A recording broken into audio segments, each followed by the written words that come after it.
Hi, I'm Rudy and bonjour. Just one thing before start this video. In this tutorial I will speak French, but all elements on your screen will be written in English. I want to try this format because I'm not naturally English speaker, but I want to share with all people around the world. And I think if you aren't naturally English speaker, it's easier to understand written text than spoken text. So I speak French, I write English. All is said, let's go!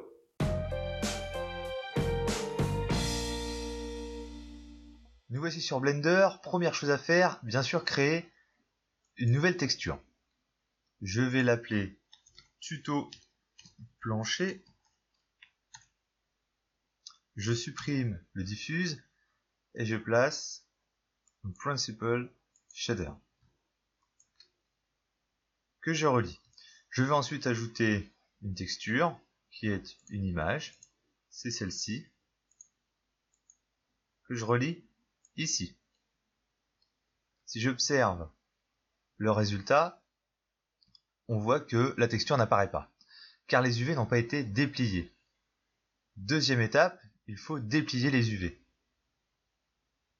Je vais donc passer en mode Edit, ici, Edit Mode.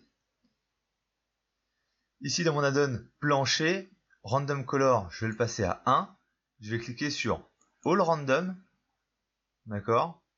Et ensuite, je replace mon shader, puisqu'à chaque fois que je vais faire un nouveau seed, je vais devoir, l'add-on va automatiquement enlever le shader. Je le rajoute donc. Et là, on voit qu'effectivement, eh bien, la texture apparaît. Et on observe ici que les UV ont bien été dépliés. Et je vais en profiter pour les récupérer avec la touche A pour tous les sélectionner. Avec la touche G, je viens les placer au centre et je les agrandis pour avoir une taille qui soit cohérente avec la scène. Je vais régler quelques petites précisions. Le spécular, je vais le mettre à 0.2. Je vais utiliser cette image pour réaliser avec un bump. On va y ajouter un petit peu de relief. Donc le bump, je vais le mettre très léger à 0,25. Voilà, ça va permettre de mettre un petit peu de relief, mais pas trop. 0,5. Voilà, on a du relief. Je me recule un peu.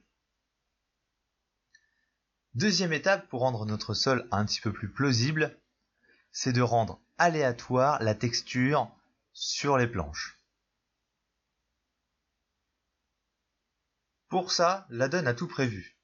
Si on vient voir ici, on se rend compte que nous avons un vertex color qui a été créé ici, que nous allons pouvoir utiliser pour rendre aléatoire les coordonnées de la texture sur chaque planche.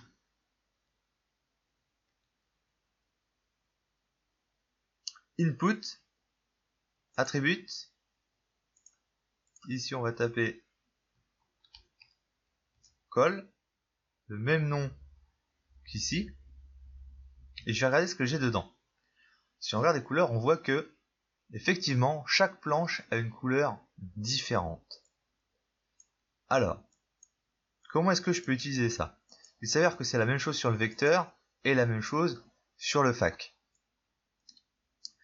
Je vais ici, en appuyant sur Shift A, Input, Texture Coordinate, donc je vais chercher UV, que je viens placer sur Vecteur. Je vais ensuite chercher Mapping, venir placer ici. C'est toujours utile. Ensuite, je vais aller chercher Converter. Alors, où est-ce que c'est?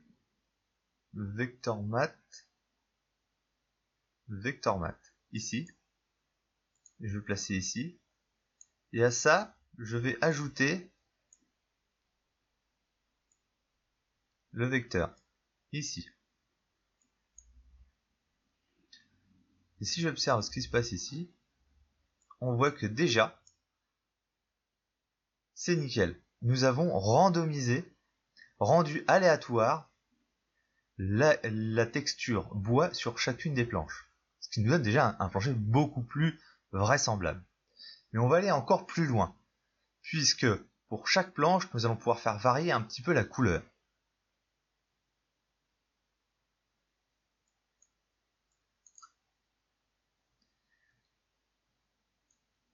Nous allons ajouter une node Hue Saturation.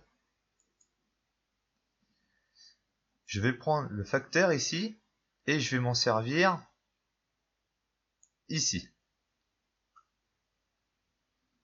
Et ce que je vais faire, c'est que je vais descendre la valeur à 0,2.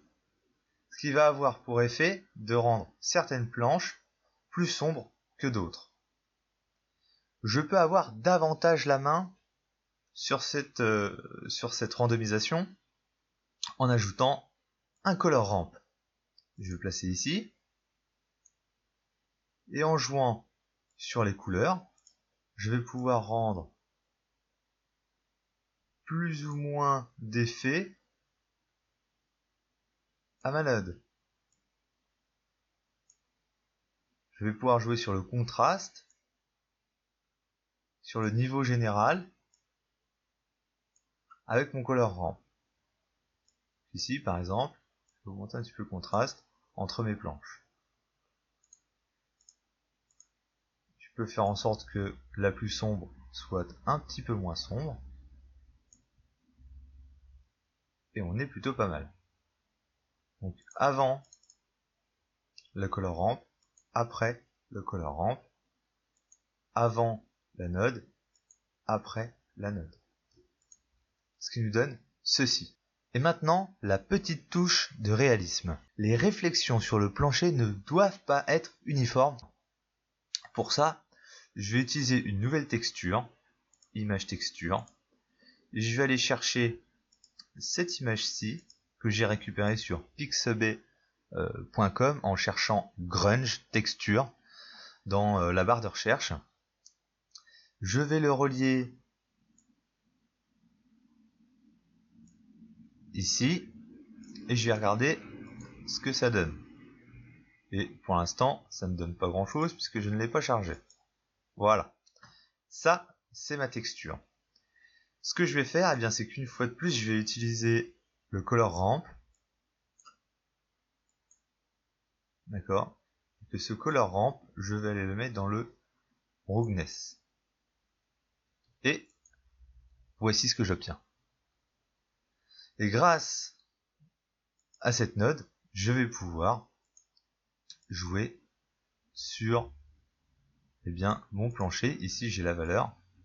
Je peux le mettre entre, par exemple, entre 0,3 pour le plus, pour les reflets les plus forts. 0,8 pour les moins forts. Et voilà. Et là, nous avons un sol beaucoup plus plausible. Alors, encore une fois, vous jouez sur les valeurs ici pour trouver quelque chose qui soit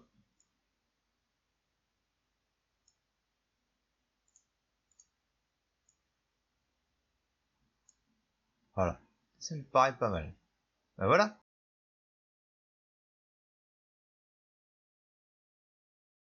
Voilà, c'est tout pour aujourd'hui. J'espère que cette vidéo vous aura été utile. I hope this video was useful for you. Alors la prochaine vidéo ne portera pas sur une add-on. Je ferai plusieurs vidéos sur les add-ons, mais la prochaine, je vais m'attarder sur quelque chose qu'on connaît bien, c'est le vignettage. Et on va voir comment faire un bon vignettage, un vrai vignettage, hein. Pas un truc qui sent le Photoshop à plein nez, quoi. Quelque chose d'un petit peu plus physiquement correct. The next video, we will speak about vignette and physically correct vignette, not just a circle with a blur node and the RGB node with multiply. No. Next video, physically correct vignette. Faites parler les commentaires, donnez-moi votre feedback, hein, bien sûr, faites parler les pouces. Donnez-moi votre feedback, c'est la seule manière pour moi de progresser, hein, tout simplement de mon côté.